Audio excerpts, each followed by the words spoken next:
sounds indifferent at all.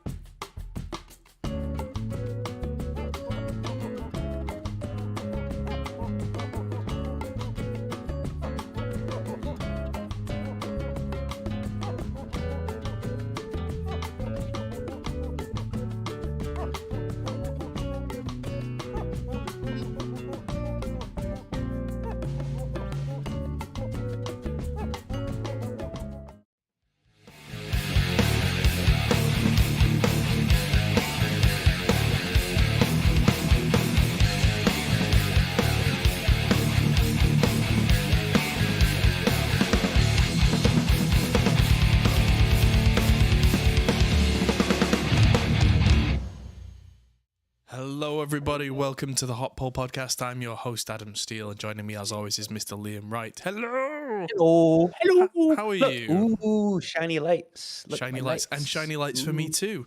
And you should be able to see some shiny lights moving as I speak. Fancy lights. Yes, Fancy I filmed a lights and video shiny on that today, but very, very fancy. I have a new... Oh, my room's angry about it. Let's come back. Ooh. I have a Valve-based audio channel strip processor thing. And so now I can actually hear myself in the headphones, and it kind of sounds, as far as I can tell in the headphones, it sounds really good. And there's no software involved anymore, which means that it's real time, so I can hear it with zero latency in's my heads. Into your heads. That's good. In's my heads indeed. How are you?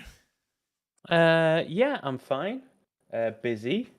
Started doing some TikToks. Ugh. Some TikToks. I'm on TikTok now. I don't wear a TikTok. I don't wear a TikTok, but I do a TikTok. It's going all right. Just trying to promote some of the write-ins that I'm doing. So I thought I'd start out on TikTok rather than coming back to YouTube, because I can't fail with TikTok because it starts at 0 and I've got no idea what I'm doing. So Completely fair. So, yeah. How are you? You were in the studio today. I missed you. I came downstairs just as you left, I think. Yeah. I was very busy today. My new cameras arrived. Last week on the podcast, we were talking about MPB and trading. And thank you to the guys in the chat and the viewers who put a shout out, because I'm now in contact with MPB and I think we're going to be doing a video. So, yeah, good times. Cool. So that's all thanks to you guys. But yeah, the new cameras arrived. I filmed 3 different videos today. One about this shiny lighty box behind me, the ART vocal voice channel, I think it's called, the voice channel. One about the cameras themselves and our history of cameras. And one about synchronizing my cameras with time code. Just something I've never done before, but it's very fancy and I can do that now. So yeah, I can actually sync my recorded audio with the cameras at one click of a button, and it makes things feel fancy, and it's so much quicker to throw things on the edit. Yes. Al says my cameras are in TikTok time code sync. That's terrible. You should be ashamed of yourself. Well done. Oh, wow. Brilliant. So yes, this week I've also filmed 6 videos for the Produce Like a Pro Academy on mixing the Tom Sawyer track that we did in Reaper on a Raspberry Pi, which, spoilers, I managed it. Yeah, so that took some serious effort, but I got there using all the free plugins from Toucan Studios. One of those videos will be going on my channel. But the kind of the in-depth, deep dive stuff has been commissioned by the Produce Like a Pro Academy. So why not? So yeah, that's a thing. But yes, it's those things have kept me out of trouble. I've got some videos coming with other people as well. I have just been running around like I've been on fire this week. Oh, don't get on fire though. That might hurt. Not literally on fire, more like NBA Jam. He's on fire. What game? Reference for a game that is older than half the viewers. I don't know whether you can quite see it, but if I move my chair this way, look, you can see just there. I found my old copy of Smash Brothers the N64. Nice. Which, according to eBay, is worth like 90 quid. Wow. Yeah, there's a load of N64 games that are worth quite a bit of money. Like I found Ocarina of Time, Donkey Kong 64. I've not found the games yet, but I found the boxes. Ah. So. Well, that will increase the value of when you eventually find the games. Yeah, the Smash Bros. One even has the plastic that the cartridge was wrapped in still in the box. Like I kept it nice and tidy. So. Usually back then I'd like rip them apart, but apparently I didn't. Yes. Yeah. But yeah, that's kept me out of trouble. What else is in the room that I can talk about? Not a lot that I can talk about this week. So there is a news article which I'm going to skip ahead a little and just give a shout out straight away. That our friend Scott from Chernobyl Studios was based in Kiev in Ukraine, and of course everything that's going on in Ukraine. They have had to get out of Ukraine, and I think they're currently in Hungary. His family, they're all safe and well, so just an announcement, but we will get to talking more about Scott and the Ukraine thing from Scott's perspective specifically. We'll keep it music production based and keep it to Scott. This isn't a politics podcast, but we will mention Scott because he needs our help. But yeah, I just wanted to give a shout out at the start of the podcast for anyone who knows Scott from our channel, is kind of online aware of him, that he's all right, his friends, his family are okay. So we are going to be supporting him in rebuilding. So we'll talk about that. Yes, Marty said shout out about that. And yes, I will get to that. But let's not dilly-dally with the news, because we have a headline to talk about, and it's a good one this week. The news is not there somehow. Damn. Where's it gone? Oh, there it is. It's just because it was minimized.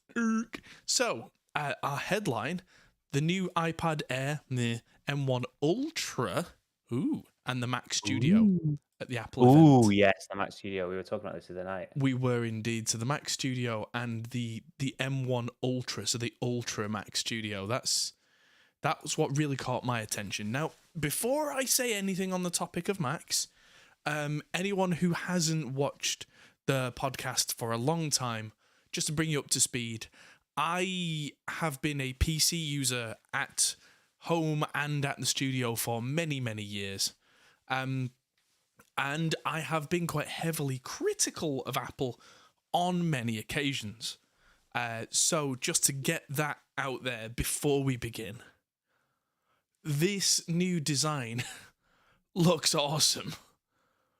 So this kind of came out of left field, that when the new M1 Macs came out, my concern was that they were going to be kind of nice, but not really scalable to professional applications, because they were powerful, but they'd kind of hit a limit. And because of the way that everything was fixed in the system, that was kind of it. And so this M1 Ultra really caught me off guard. I wasn't expecting it at all. But chat's not working on screen apparently. Oh, that's because I'm not using Restream today, because I was having issues with Restream, so I'll just have to take that off for today. But the actual chat is still working, everybody. I can see you all. Hello. Hey, chat. Hi. But yeah, what they've done is they've taken the highest spec Mac M1 chip, which is the M1 Max, which kind of has just, it's an M1 with a little bit more. And they got another one, and they got some sticky tape and glue and went schlump and put two of them together. And it looks like it's an absolutely monstrous design. Because we were saying that it's kind of like a mobile chip, the M1, but can kind of scale to be really powerful, and this literally doubles it, which is a very interesting prospect. This is how AMD have been doing it for several years now. Actually, I have a one of these I can show the camera. That's the box for the Ryzen 9 5950X, which is what I just put in the editing machine because I needed more horsepower. And that's actually now the old processor from the studio, the 3900 XT. But the way that they do it is they have several smaller chips on there, and they connect them together with an interconnect. And apparently that's what they've done here, is they've taken the entire silicon of the M1 Mac, and they've got two of them and made an interconnect, which means they can talk to each other and transfer data really quickly. So it can almost behave as one giant behemoth of a unit.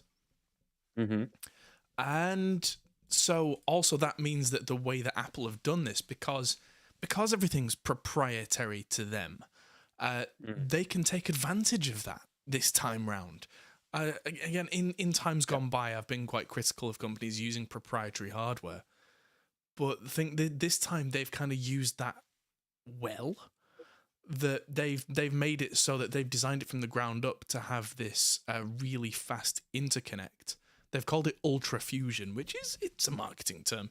It sounds nice, but what it means is that each side of this processor can talk to the other very, very quickly. And that means that the bottleneck of traditional double processor systems is kind of alleviated. Something that you used to find in like old workstation computers. You ever see old computers that had like two processor sockets in? Yeah. You would think that was, double the performance. And in certain cases it can be, when you've got a very specific program that can divide its workload up really evenly.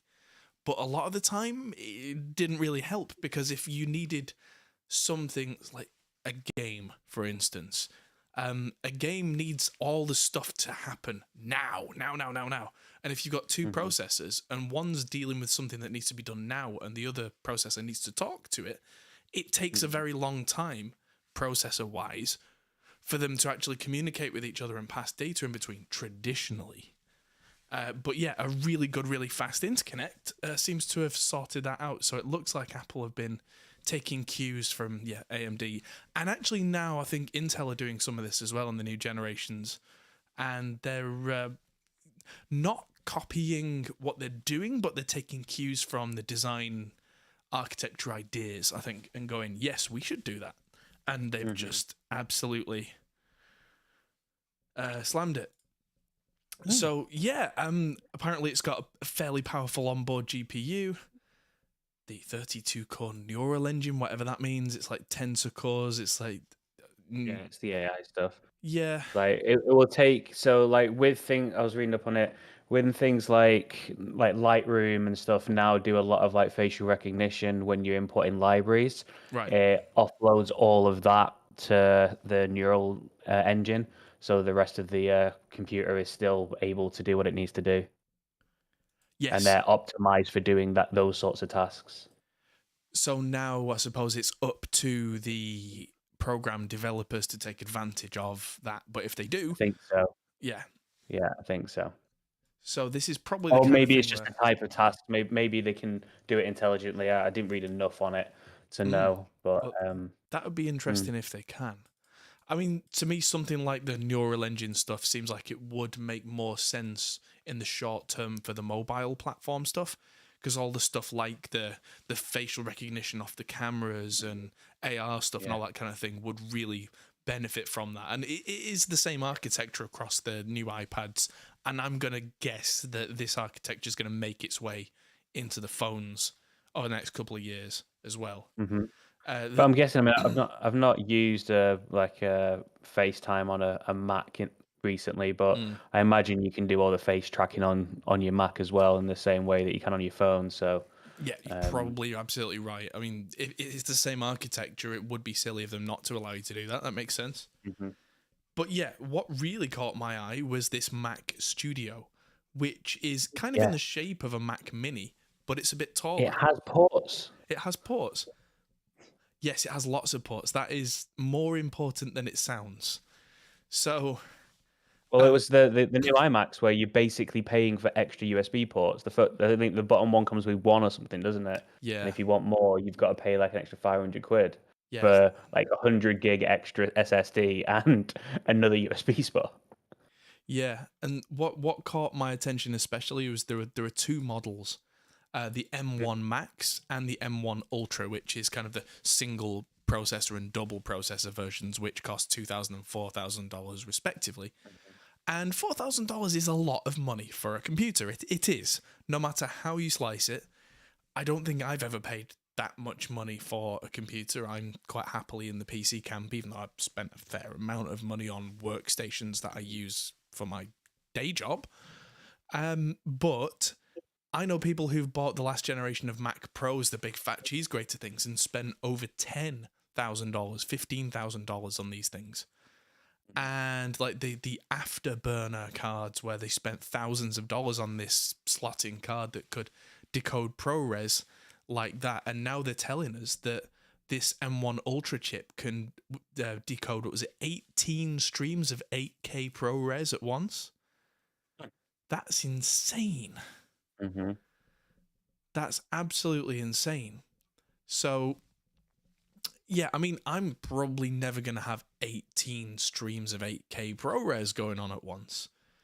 But I do a lot of video editing, and if that could be accelerated on the chip in a way that takes it away from being a main CPU or even main GPU job, that would make it go super, super quick. And yeah, I mean, like I just spent a large amount of money on this 5950X to make sure that the Blackmagic RAW that I edit with will shuffle along smoothly. Because the 6K stuff that I was working with, and now I've just gone back down to 4K, if I was lucky, I would export that at real time. If it's a 40-minute video, that's 40 minutes my computer's out of action because it's 100% pinned. So like that's the kind of thing where if they get around that, and I think they probably will, then that's really interesting. But yeah, the Thunderbolt 4, there's 4 ports on the back, and if it's the Ultra version, these front ones are not just USB, but they're Thunderbolt 4 as well. So that's 6 Thunderbolt 4 ports. I'm imagining because it's the 2 chips, they can just route more of the Thunderbolt from the other side of the processor out to the front kind of thing. It's got an SDXC slot, so you can stick an SD card in it. You can take it out to the car and listen. You can do physical media from a Mac again. Hooray! They listened to something. It's got an HDMI port, which makes life a little easier, but apparently with the Thunderbolt 4 ports, you can chain up to, I think it was 4 displays on it, which you haven't been able to do with the other M1 Max, and we said that might be an issue. But for the Studio one, they've alleviated that. The networking, at least on the Ultra, if not the M1 Max, is a 10 gigabit network. So that's... Which is ridiculous. Yeah, that is super duper fast, which means that you can have things like, you can have SSD NAS on the other side of the building and it will edit super quick, which is really useful. And then it also means that like separate backups to a separate machine won't slow the entire network down. Great. Some regular USB ports as well, just in case you've forgotten your adapters. Great. I mean, is it the best machine we've ever seen? Don't know. We'll have to wait for performance figures to come out. And like I said, but I think that's the interesting answer, because that's the correct one. That's a big question, and the correct answer is I don't know. Not no. No. That's it. Yeah. As of yet, every time we'll be like, no, even if it's fast, it's crap. Whereas the $4,000 one, that will definitely compete with a $4,000 PC. Whether it will be better or not is I'm excited to see. Yeah. The only thing that I'm kind of concerned about for music producers, rather than anyone else at the moment, is that something I've talked about before, that the plugins that you use in programs like Logic or Reaper or whatever, quite a lot of them are now M1 coded, that there are updates where they natively run on M1. But if you're really dependent on plugins that are not yet coded for M1, you will have to run your DAW in what's called legacy mode, I think, using Rosetta. So it's a translation layer, which gives you a performance penalty. Not a huge performance penalty, but a performance penalty nonetheless.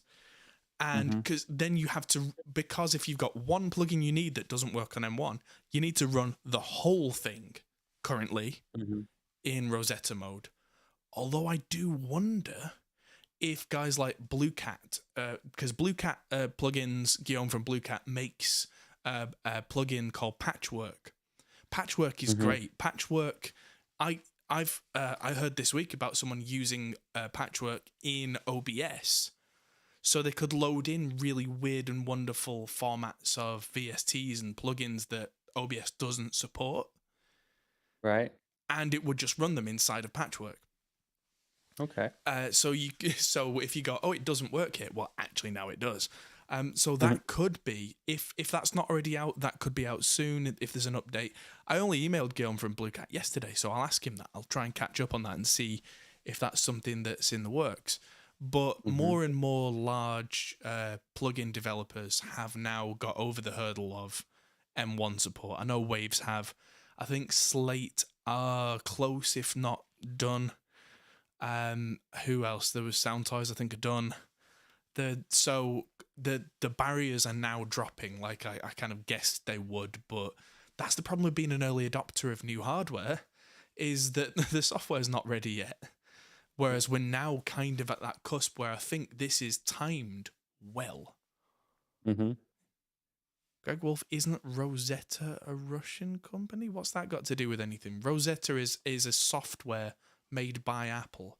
The name comes from the Rosetta Stone, which is to do with translation, historical. It's just a reference, so it's nothing to do with that. No. Yeah. But anyway, let's just move on from that. Yeah, let's move on. Let's definitely not get into that debate. Nope. Yep. It's absolutely unrelated. So, the other thing that caught my eye was it's kind of a semi-passive cooling system in this. Apparently, that it does have fans in, but you see the grill on the bottom. Apparently, it draws air in from the bottom and kind of sticks it out the top, like the 2013 Trashcan Mac did.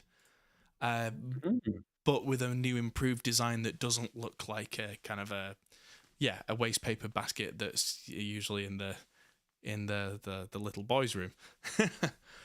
So apparently the upshot of that is that even when it's under full load, it can work almost silently, which as a music guy, that's important.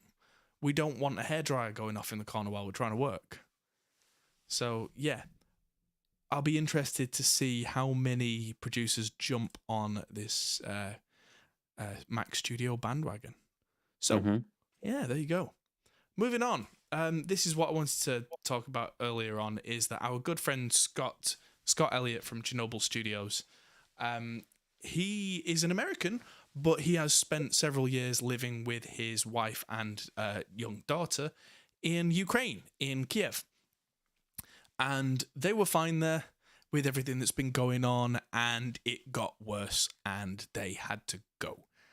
And apparently it's been an absolute nightmare, but they are now out of Ukraine. They are safe, and they had to pretty much leave behind everything. So Scott managed to grab a hard drive with his material on it. And that's it. He's got nothing. So we don't think that he's yet kind of found a place to live permanently with a fixed address. It's only been a few days while this has all been going on.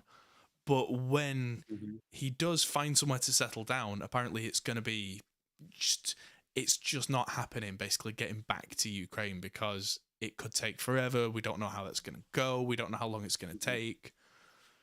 So, yeah, he's kind of in a rough spot. So we're helping him out. And so the courses on Spectre Digital, the guitar tone mastery, metal drum programming mastery, mixing extreme metal and mixing your first song, are currently set so that they all have discounts. So the complete bundle is now $210 rather than $347, and there are the individual ones are significantly less than that. But also, Glenn has very graciously set things up so that 100% of the revenue is going to Scott. Glenn is not taking a cut, as far as I know, for the foreseeable future to help Scott out, and any money that goes, you get the courses, so you get something in return. You get to learn all of Scott's mixing knowledge, but also he is supported so he can try and rebuild a life. That's good. Very good. Yeah, there is also somewhere on here a straight donation page, because I don't need the courses, I've got them. Because Scott is a friend of mine, and I kind of helped him with working on some of these, as pre-release scripts. He would come to me for opinions. But there is a page somewhere for a straight donation. So for now, I have donated $100 to that, and Glenn is organising getting the money to Scott. But yeah, the other thing that we're going to do is, as soon as we know more about where Scott's going to be staying, we're going to organise sending a care package over, not just of like the humanitarian stuff, but Scott's job is he's a mix engineer. So I'm going to be sending him the Austrian Audio Hi-X 55s that I have, because I know he really swears by them. Send him an interface, maybe even a laptop if he can't get hold of one. And just everything that he needs to get back up and running to do his job, to support his family, and also to stop him from going insane, just kind of sitting there waiting. So kind of give him his purpose back. So that's what we're going to do as soon as we can. Brilliant. Yes. So there we go. Fantastic. Now let's move on. I'm seeing quite a few questions in the chat as well. So just a heads up, everybody, we will be taking the questions after the news. So hold on to your questions, copy them down somewhere, and at the appropriate time after the news, paste. And we'll get round to answering lots and lots of questions. Now, Waves have now released the Clarity VX and VX Pro plugins. We were talking about this week because I released a video on it. It's surprisingly good. I mean, not that you would expect it to be bad, but it's a noise reducer that uses some sort of algorithm. Yes, they've called it neural networks. I mean, I think that's all marketing-y speak, because it's quite low CPU usage. But it's some kind of adaptive denoising algorithm that they have with different neural networks. And apparently they are building more different neural networks to enhance this over time, where you can take out a lot of the background noise, and the high end of the voice, the detail on the voice, seems to remain intact. That's the key for me, because there have been loads of denoisers out there for years now. Isotopes RX is really good at that. But if you go overboard with it, you can quickly find that the top end of the vocal suddenly sounds like you're underwater. And I mean, it reminds me of how good the NVIDIA stuff is, which I use, but as a plugin. Because I mean, I'll just see if you can tell me if you can hear any background noise. No, can you hear any background noise when I'm talking? No, but unless you're super clear, quite often the top end of your voice gets muffly. I can hear exactly what you're saying. So you are clear enough to me, but from see whether this makes a difference when I'm talking now when I turn this off. Can you hear that now? No. Oh, that's weird. Well, I don't know then. This is my. Oh, it's probably. Never mind. It'll be Discord doing it as well. It'll be Discord so doing you've got it on top of noise reduction on noise reduction. Yeah. Right. Which is okay. probably what you're hearing actually. To be fair, I mean, there's no background noise, so it's doing its job. Yeah. But yeah, the Clarity VX, it kind of left the detail intact, which was the really interesting thing. So they've kind of, and then there's a pro version which shows you multi-bands, and there's a gate for in between when you're actually speaking. And it's very clever. And yeah, so it's $30 for the regular Clarity, which if you've got anything that's got background noise on, could be worth grabbing. And there's the VX Pro as well. So yeah, go and grab them. Now, moving on, a free thing. Everybody likes free things. IK Multimedia, our friends at IK, are giving away the Amplitude Mesa Boogie Triple Rectifier. You want gain? They have gain. It are free. Go get free. Chug, chug, chug. I've always liked dual rectifiers and triple rectifiers. I mean, behind me there is the Road King, which I consider to be the ultimate rectifier amp. And it's a 150 watt amp, and so is a triple rectifier. So, I mean, I love the real thing. This is pretty close. and for the grand old price of free, it does a really good job. I mean, would I pay huge amounts for it? I don't know. I mean, it's good, and it's officially Mesa licensed, so they've obviously signed off on it. But the fact that it's free, hey, if you're interested in chugs, go grab it now from the IK Multimedia website. Oh, and it comes with a 4x12 recto cabinet as well. So if you don't have IRs or the 2-note stuff or anything like that I like and use, then it's got options that will suit it. Ooh. Yes. Next, Arturia. Our French friends at Arturia are doing lots and lots of money off their stuff. So, I mean, at least one of the regulars in chat was talking to me about really liking the Arturia stuff. And so, yeah. They were saying it was really expensive, though, and they were going to wait for a sale. So now the V Collection 8 is now 50% off, which is still €300, which is a lot of money, but these are some of the best software synthesizers ever. I mean, if anyone heard us mixing that Tom Sawyer track that we did last week, the synths were all the Arturia OBX-A and the Arturia ARP Selena in that, because that was my go-to. I knew that would sound great, and it did, and it made the mix very, very easy. And also the Arturia FX collection is now €119, which has things like their Plate 140, which is a recreation of the EMT Plate 140, which just sounds so 3D. A lot of Plate Reverb plugins actually sound really kind of static and flat, and somehow the Arturia one sounds kind of real. And then there's the spring reverb is in there somewhere, where there's actually a button that you can simulate smacking the side of it and the springs going clang. Do you ever do that with a guitar amp, like a practice amp that had a reverb in? Yeah, You hit it and it goes clang. Yeah, loads of fun. And yeah, so all those effects, the preamps, all that kind of stuff are all in there. And if you're the kind of person who doesn't like iLok, then you might like Arturia as well for that. So yeah, if that's something you've been keeping an eye out for, then now's a good time. Now you were talking about TikTok. Here's a TikTok news article.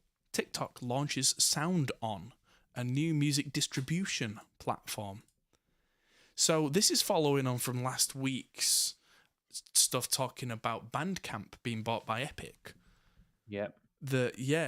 TikTok, it starts there's a spelling mistake at the start of the article here. Tick's tendrils keep on reaching further into music and entertainment culture.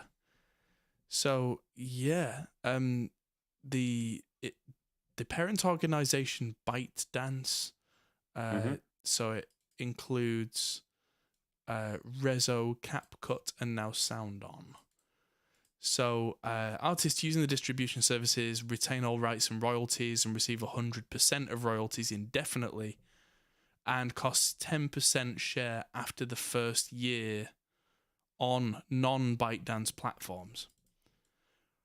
Right, okay, so they do take a share apart from if it's on their own platform, which gives you an incentive to only have it on their platform, but also will draw enough people in to use it to get their music out there.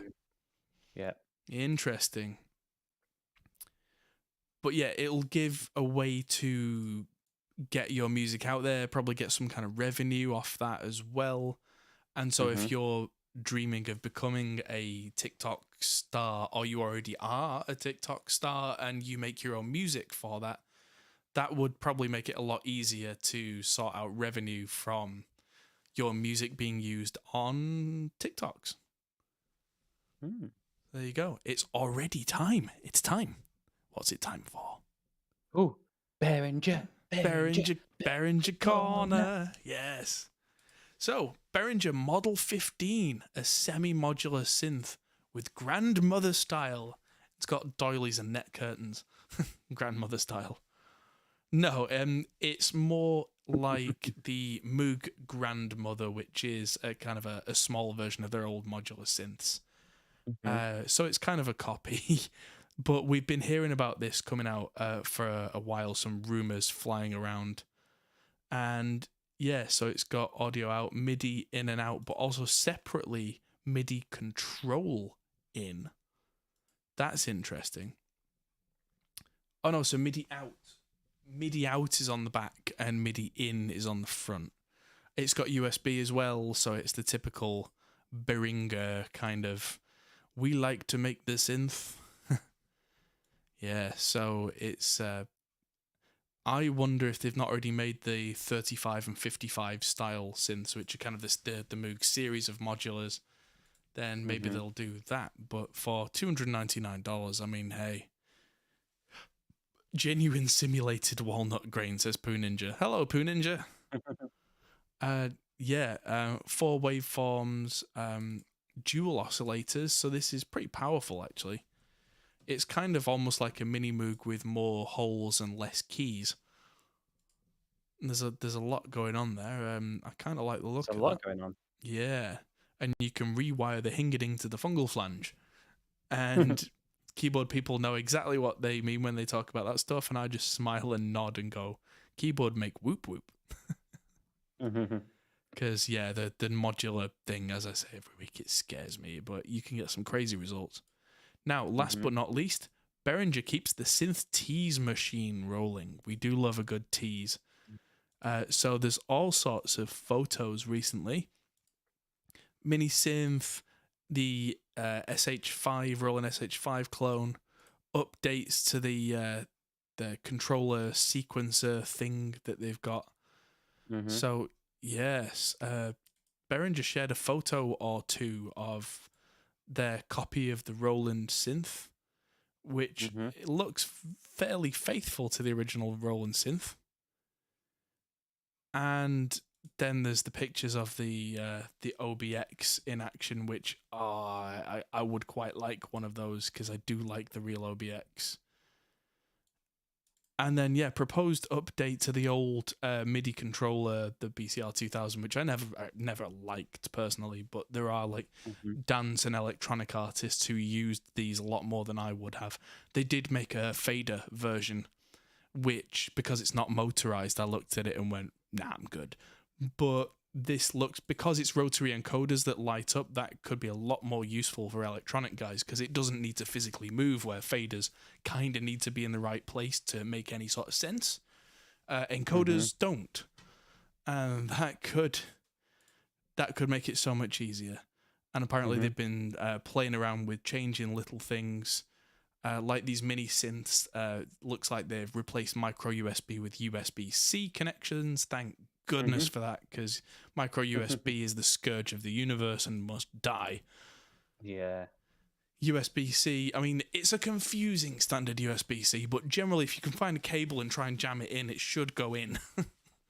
You know, it may not give you the everything depending on how particular and specific your connection is, but you can plug something in and it'll do a thing.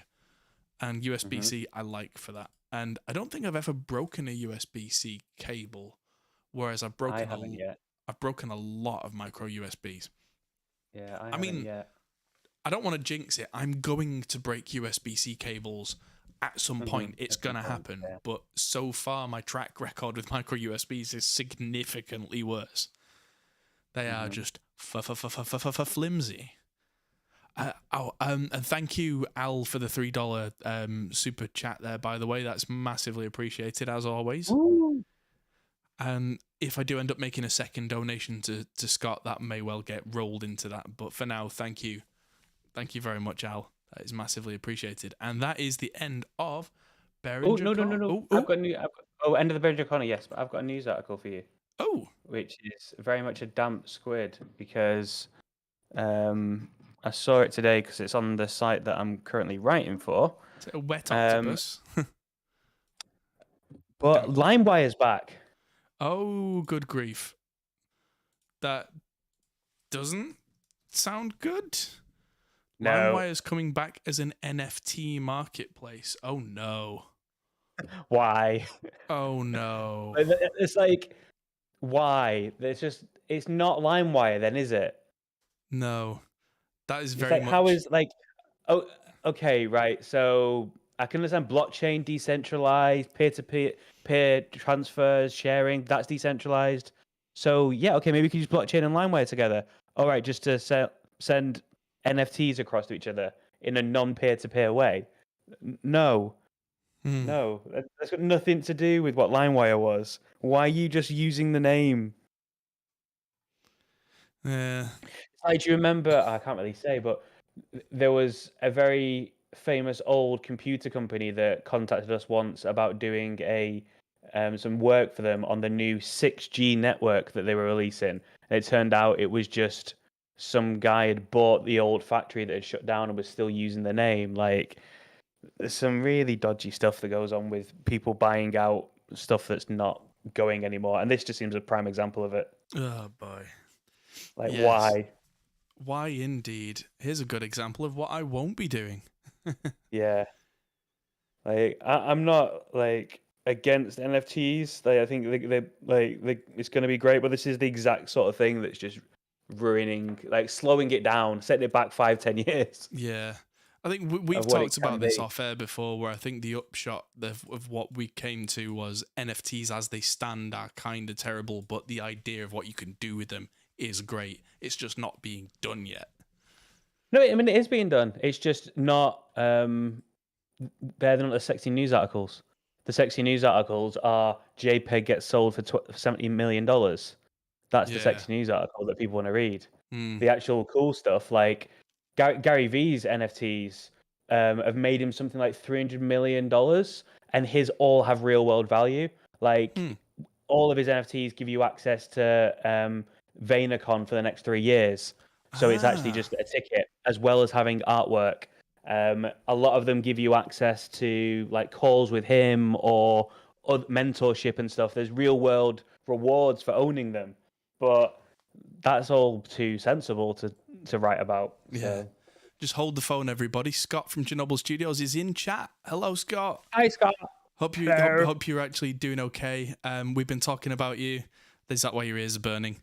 And yeah, we said if anyone gets your courses now, that will help you out. And I've made a donation and we'll be sending you a care package. So yeah, hope you're doing all right, man. But that is the end of the news. Main camera. Oh, I pressed the button on the Stream Deck and it did a thing. I've been waiting to do that for so long.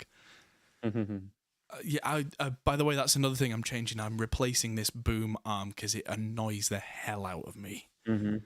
I found that Elgato make this low profile one that can kind of come from underneath, but you can't buy them anywhere because they're such a good idea that everybody's seen them and gone, oh, I want one of them. But yeah, I've now pre-ordered one because I'm like, yes, yes, please. How much is it? £89, which Not is too bad. it's quite a lot of money for a metal arm, but I spend a lot of time in this chair and a lot of time filming. So I was looking at like the Elgato like lights and stuff. Like they're so expensive. they are quite overpriced. I mean, I've already got lights that work perfectly well, and they're not a niche.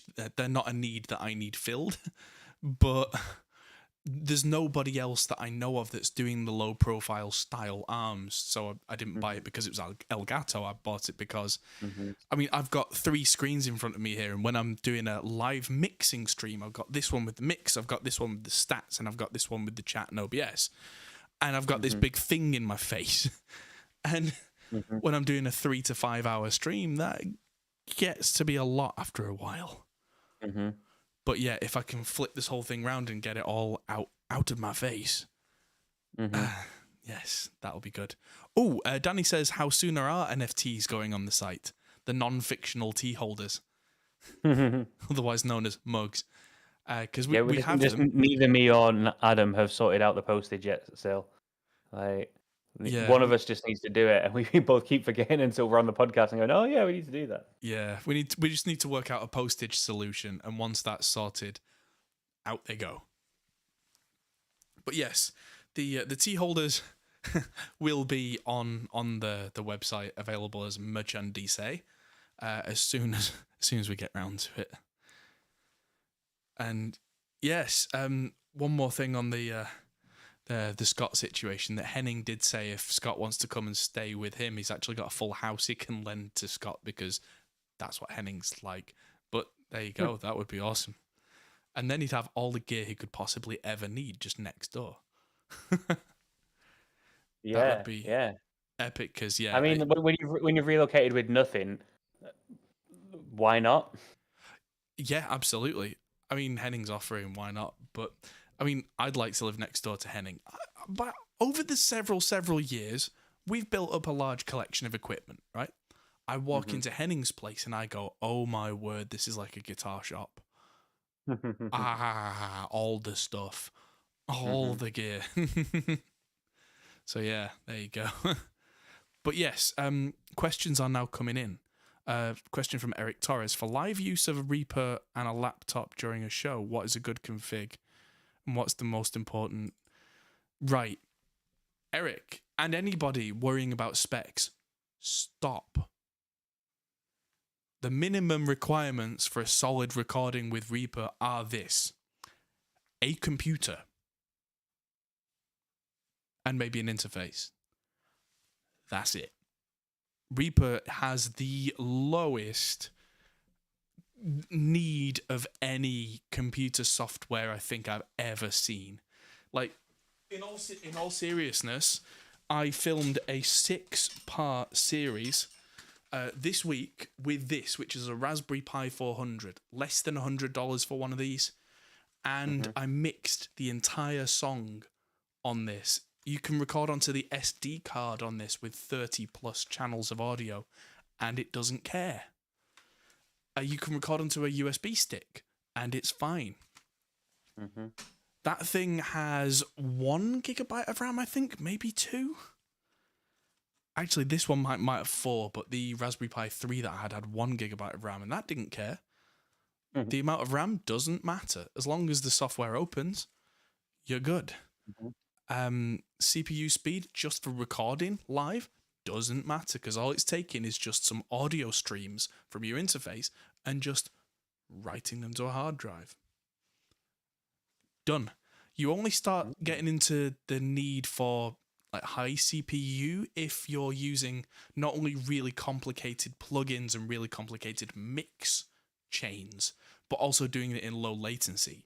Whereas if you're just doing a recording, like let's say you've got a split from the mixing desk, something that you can do that we've done before is if a venue has something like a Behringer X32 desk, you can get a USB cable straight from it to a computer, and it takes a split of all the channels, and you just record them. And because you're not using that for monitoring, you're not using it for latency, you're not even using any plugins and mixing it, it's just writing it to a hard drive.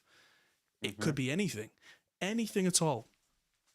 This old Lenovo laptop that I've got here, this is something that I've been trying desperately to hack Mac OS onto it recently, and it's kind of sticking, but this thing is 7-8 years old, is more than powerful enough to record anything on at all. Doesn't matter if it's PC, Mac, doesn't matter if it's Linux, honestly, anything. Now, yeah, so you mean to use plugins for guitars, voice, and everything else. That is different. And that is right. So actually using it as a performance tool, that depends on what you've got going on. Because for live performance, a lot of the stuff, you'd be surprised how much you can just freeze tracks down. If it's just playback, you don't need a lot of CPU. If it is, say, a virtual guitar amp, then you need a decent interface that's got low latency performance. But you're probably only going to... I mean, how many... You've got 2 arms and you've got 1 voice. Maybe you've got a keyboard too. That's a few tracks. Most laptops can handle that absolutely no problem. But CPU speed is the priority above anything else. RAM is not. Hard drive space and speed is not, because if there is anything that has to play back, it will cache it ahead of time, so it doesn't care. And even then, yeah, I've been doing that with having a laptop trigger samples and things like that at shows since at least 2008. And a middling, aging laptop from that era handled it perfectly well. And here we are 14 years later.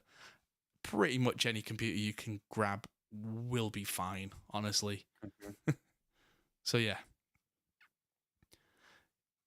yeah, don't worry about it too much. Just get a computer, try it, and then when you start running into problems, then investigate. Because it could be that you've got an interface that doesn't have very good driver support, which is kind of causing a bottleneck. It could be that CPU is not fast enough. It could be that you just need to freeze some tracks down that don't actually need to be live processed because nothing on them is going to change during the performance. That kind of thing. Like, why don't bands, when they're going out live, take a full recording studio with them to process all the sound that's on the backing tracks? Because that makes no sense. You print it to hard drive or to tape and just hit play. Same thing. If we're talking about actually like mixing an album, that's different. But even then, if you're mixing an album, once you're happy with the sound of something, you freeze the tracks down.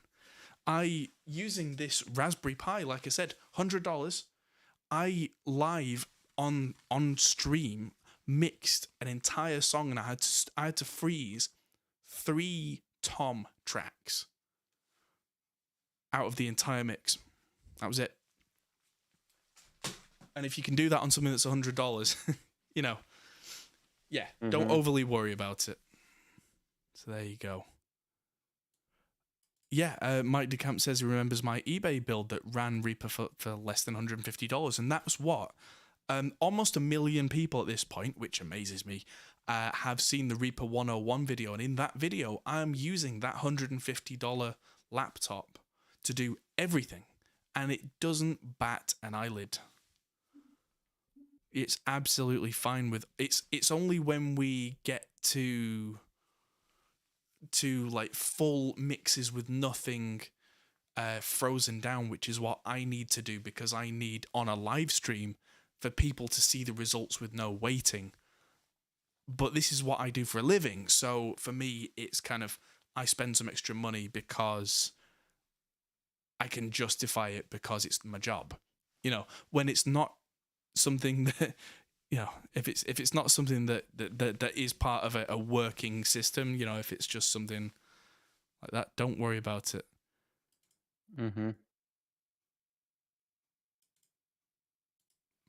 Yeah, so Eric's saying, trying to accomplish was playbacks, guitar effects changing with automation, voice reverbs and delays, maybe 4 mics of drums going out for 3 different independent ear monitors, bass effects and backing vocal mic. Yeah, most laptops will handle that better than you would think. It also depends how complicated or how CPU heavy the plugins are.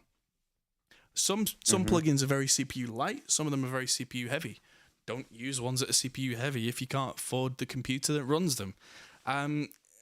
There's always that balancing act, but yeah, I can't give specific examples of buy this machine and you will be fine, because someone will watch this video 3 months down the line and go, oh, you said this thing and this is completely wrong. And it's like, not only would it maybe not have been at the time, but I don't know what else you need a thing for, what your budget is, what you can afford. Grab a laptop off a friend and try it.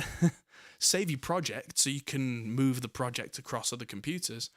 And if it's handling it fine on your friend's computer that's kind of, you know, 3 or 4 years old and they've just kind of lent it to you, then it'll probably run on just about anything you can afford. It says interface is still DM audio. Phones and iPads you can do quite a lot with now as well. Yeah. Cubasis on an iPad will run a lot, absolutely fine.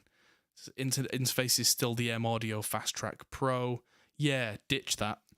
Thinking about the Focusrite 18i20, I don't like those at all. I think they're cheaply built and don't sound great. Sorry, Focusrite. But there are other things in those price brackets. Like, there are things I'm not allowed to say, but all will become clear in the coming months. But Behringer, I hesitate to say it, but Behringer do a really good interface that I think is better than the Focusrite one, that is in this kind of category. I think it's called the 1820, UMC 1820 from Behringer. It's surprisingly good. It's less than £200. It's got 8 inputs and I think it's 8 outputs. And yeah, I genuinely think it's better than the Focusrite Scarlett range. Focusrite do some really good high-end stuff, but I think they cut too many corners with the lower end stuff. So that's me. I would go with that, and yeah. For now, that is what I would suggest. So I've done the work. Okay, it sucks, but there's only one option, and it's Hermes. That's the only option. But £3.67 for UK delivery or for international? for UK. Okay. £2.95 if we actually wanted to go and drop it off somewhere to get it done. But unless the corner shop here is a parcel shop, which it might be, then I'm not going down and trekking every time we get one. But I don't mind sorting out the packaging and send it with a pickup. So, I mean, I know the idea is that we just want people to have them, right? Yeah, absolutely. So, like a £5? What for the mug plus postage? Yeah. Yeah. Well, I meant including postage. Does that cover the costs of making them? No, no, it doesn't. Not if it's £3 something for postage. Well, how much do they cost to make? I think manufacturing was £2.40 each, something like that. So, like, we did like 650, 657 quid, like all in, or a tenner all in, and then we can actually put some money, like 10 quid for a mug, including postage. Including postage, I think that's quite what decent. What do people actually think in the chat? What should we do? Yeah, do you think that £10 for a merchandise mug, including postage, is good? I mean, to the UK, yeah. Yeah, it's going to be a little more for international, but still, it's not going to cost. Find out what it is for international. I need a postcode for international. That's the problem.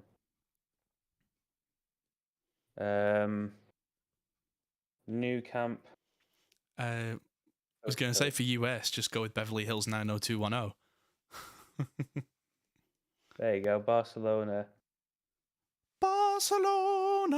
I'm going to get copyright. Oh, they can't send international. Oh. Well, that's... So we're going to have to use a different courier for international shippings. Yes, so. But yeah, Mike says that's totally fair, so that's good.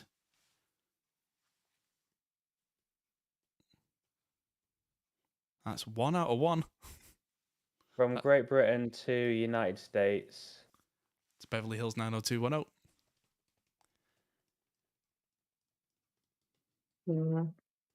Just no. Really? The cheapest we could send it, according to this, and this is Parcel Hero. It's going through all the different couriers. 5 days, 20 quid.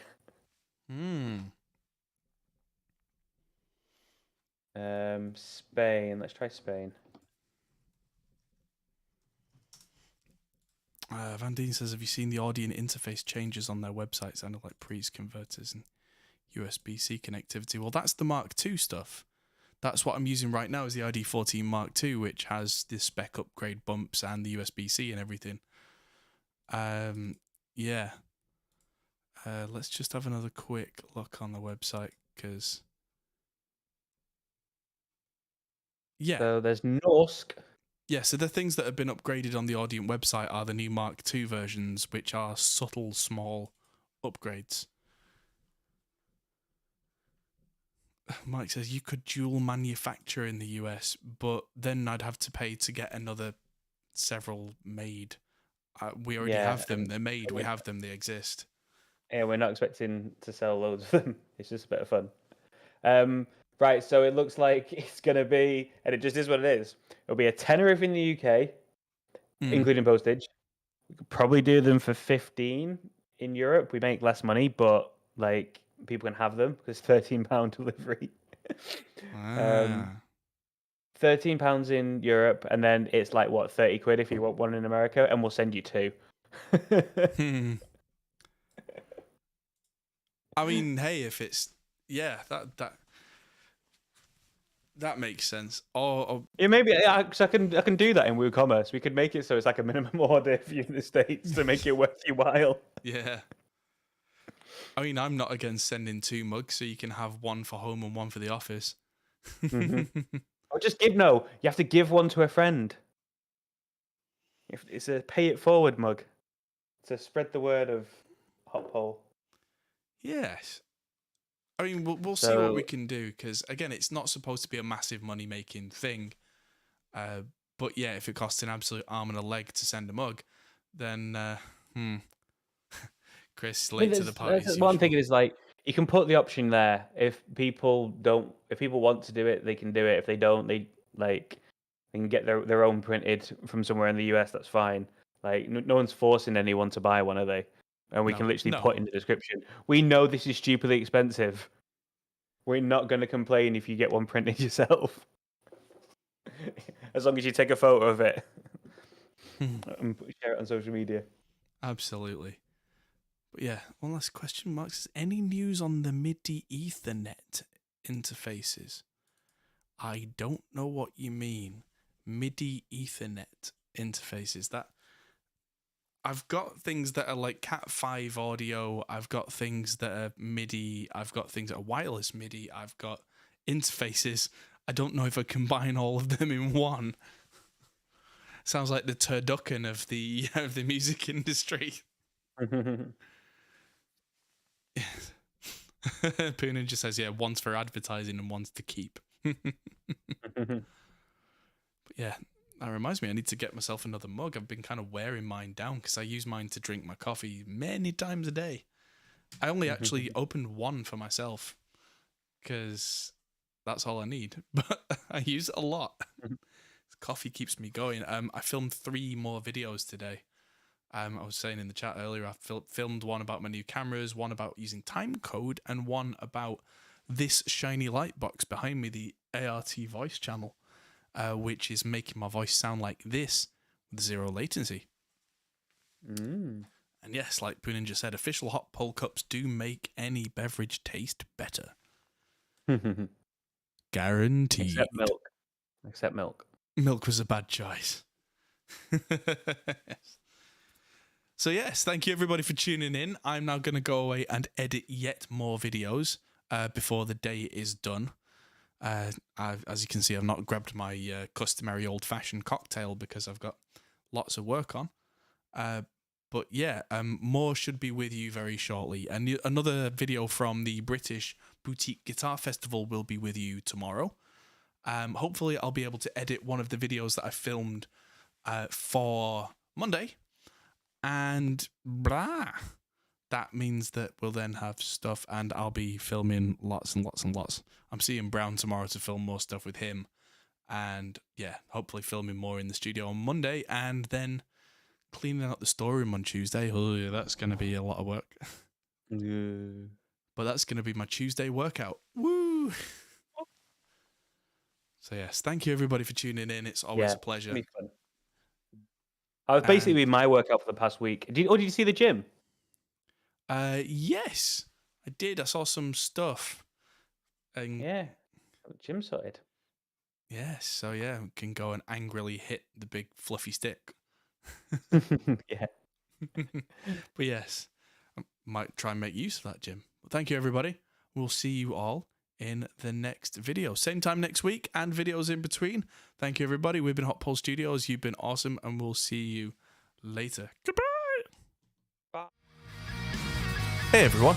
That might be the end of the video, but if you fancy carrying on this conversation, we have a Discord server. Link is in the description. We're also on Patreon, which is something you can really help us with. We also are on Facebook, Instagram, and Twitter at Hot Pole Studios. See you there.